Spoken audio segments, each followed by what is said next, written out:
The state has a motion to exclude victim character evidence. It was filed on July 23rd, and I don't know if that's something that has been ruled on previously or what this one is really. Has that already been dealt with, or where are we on that? It has come up, Your Honor, ADA Adkins on behalf of the state.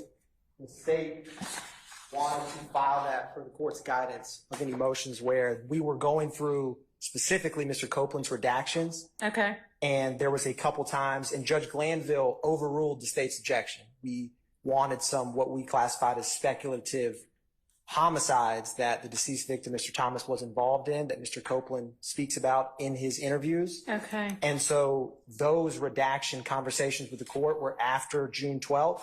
So the state, foreseeing and forecasting at least that specific issue and or additional questions that may come up, wanted to file this motion precluding improper victim character evidence, Your Honor. And flesh it out a little bit more for me. Yes, Your Honor. So Mr. Copeland wanted to testify to, and or you all had prior statements where he had mentioned and you wanted to get in him saying something about homicides that Mr. Thomas had been involved in perpetrating? So, Your Honor, potentially? Yes, Your Honor. And I have some, let me draft these notes right here. Okay. So, Your Honor, I printed some examples where Mr. Copeland, this was what the state wanted to keep out. So, wanted to keep out. Yes, Your Honor. Okay. And the way that the Honorable Chief Judge Glanville addressed these redactions was, state, let me know what you're not playing, and then defense counsel would bring up questions they were going to ask Mr. Copeland and or play. So there was portions the state was not going to play and defense counsel said they wanted to get into where Mr. Copeland is mentioning there's a murder on Auburn Avenue. There's an individual by the name of Scooter, and it comes up kind of off the cuff of he heard that Nutt had something to do with this murder. And so the state felt that that falls under what's kind of classically a specific bad act of a victim, which can't come in under really any witness to include a deceased victim in a case. And the case law and the state's motion on that is, explains all of that, I feel like, succinctly. And so the state, knowing that we're going to have to go back over these interviews with Mr. Copeland, and some of this may depend on the questions asked and his responses, the state filed this motion. There may be other instances. Those are what came to mind because we recently addressed those. And they're in a recorded statement of Mr. Copeland that the state did not want to play, but defense counsel wanted to ask Mr. Copeland about and or play it if it was impeachment. Under what basis, if y'all had gotten that far? And maybe it's more fair to ask the defense. I was going to say that, Your Honor. But I will defer to the defense on their basis for that because I don't want to misspeak for them. All right. Somebody from the defense want to let me know what they might intend to argue with regard to this type of evidence? Couple things. First of all, regarding Mr. Thomas's character in general, the state, and I defer to the recordings. I don't have it in front of me.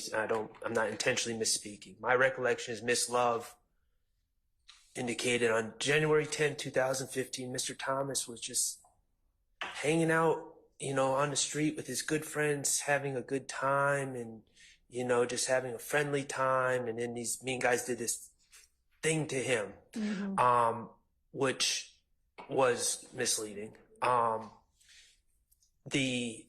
then the state presented witnesses that said that Mr. Thomas was a gang member. This wasn't us. We didn't bring this up. That he is a gang member, that he was a gang leader.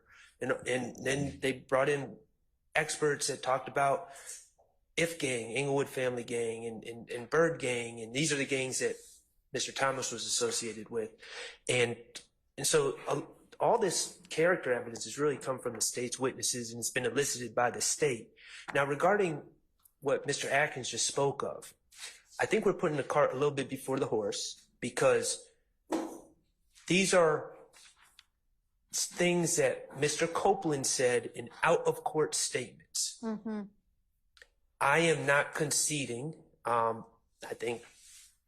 hope Your Honor is considering the prior argument today about whether the statements regarding what Mr. Garlington said, or Mr. Garlington's statements, alleged statements to Mr. Copeland, are even admissible. But then there's another issue. Even if they were admissible, our stance is that Mr. Copeland on the stand, and assuming he testifies consistent again, would not deny making those statements. So I don't even know why we're playing prior statements to begin with. All that being said, my recollection of the arguments were that Mr. Copeland was making references to what he knew about Mr. Thomas as, you know, a gang leader that may have been involved in other violent acts.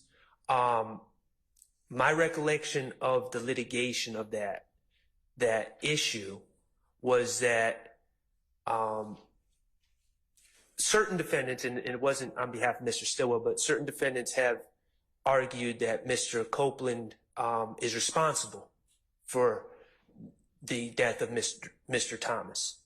And the argument, as I recall it, was that if that's the defense's theory, that Mr. Copeland's belief and understanding, you got to remember in context, Mr. Copeland, aside from all the gentlemen here, was embroiled in his side controversy with Mr. Thomas's brother, Mr. Watts, Kelvin Watts. And there was a fight a couple days beforehand at Club Crucial where Mr. Copeland's face was blooded and he was robbed, essentially. Right. So he had this side disagreement going on with these individuals, and my recollection of the argument was that Mr. Copeland's knowledge and belief that Mr. Thomas had a history of violence created the motive to essentially a preemptive strike. That he knew that he was in a beef, in a disagreement with dangerous people, and that goes to his motive. Okay, he's not, Mr. Copeland. yeah, who is not alleged to have had, by anybody, as far as I can tell from what y'all have said to me today, to have had involvement in Mr. Thomas's murder before the fact. I don't know. That's not been the state's theory, and that has not been Mr. Stillwell's theory. But that did come up. Okay, well, it may be that what Mr. Copeland thinks about Mr. Thomas's violent reputation is entirely irrelevant then. It may be irrelevant. You know, I don't want to speak for other counsel, but that's my recollection of the events. But again, I think that, in my personal opinion, the most prudent thing is to figure out which of these statements are even going to be admissible first. Yeah. But in general, Your Honor, the defense is not, you know, we haven't been bringing out evidence about Mr. Thomas. You know, the state played a video where Mr. Thomas's brother was carrying an assault weapon in a barber shop at the time of the shooting. Your Honor? Yes. I wanted to briefly, if the court would permit, I found my notes just to give the court some examples. Sure. So these are from my notes, so the time hack should be pretty close. But for example, in the January 28, 2015 interview of Mr. Copeland at Atlanta Police Department headquarters, right around 7:48:13, which is the time that evidence reviewer uses, Detective Dennis asked, "What do you know about Nutt having anyone else out there?" I might have missed a word, either killed. There was some alluding to that. And Copeland, I have, says, "On Cleveland, don't know much about it. What about the boy on Auburn?" And Copeland says, "Who? Scooter?" And Detective Gaither, another APD gang detective, says, "Mr. Copeland, you know, tell us more." You start smiling. And Copeland says, "I heard something, but was not much. It's just like he did get caught up. Somebody had him killed." So it's that kind of, in the state's opinion, speculative examples of specific conduct. And that's why in the state's brief that I know the court has reviewed these briefings, a April 2024 Supreme Court of Georgia case, Ward v. State, 318 GA 884. I used in Ward, it's dealing with kind of the outer limits when someone's claiming self-defense. I like reading Ward, one, because it's the highest court in Georgia and it's recent, but number two, not being able to use specific acts of the victim as character evidence in even a self-defense allegation, which no defendant in this case has alleged that they shot Mr. Thomas in self-defense, it still establishes it must be through reputation and opinion only. And so the state's kind of, it's a two-part motion specifically. Character of the victim is rarely relevant in a murder trial. And two, if it is relevant, it has to be through reputation or opinion on some salient issue. And three, what Mr. Copeland's discussing about, to the state's understanding, is quite speculative even at that.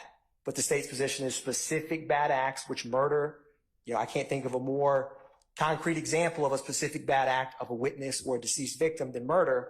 So speculating about that, the state feels that's just classic improper under 24-4-404 and 24-4-405 alpha. Okay. Well, I plan to follow 24-4, 404, and 405. That's about as much as I can say about that right now until we get into specifics either. All right. But thank you for at least fleshing it out so I understand what we're talking about. All right.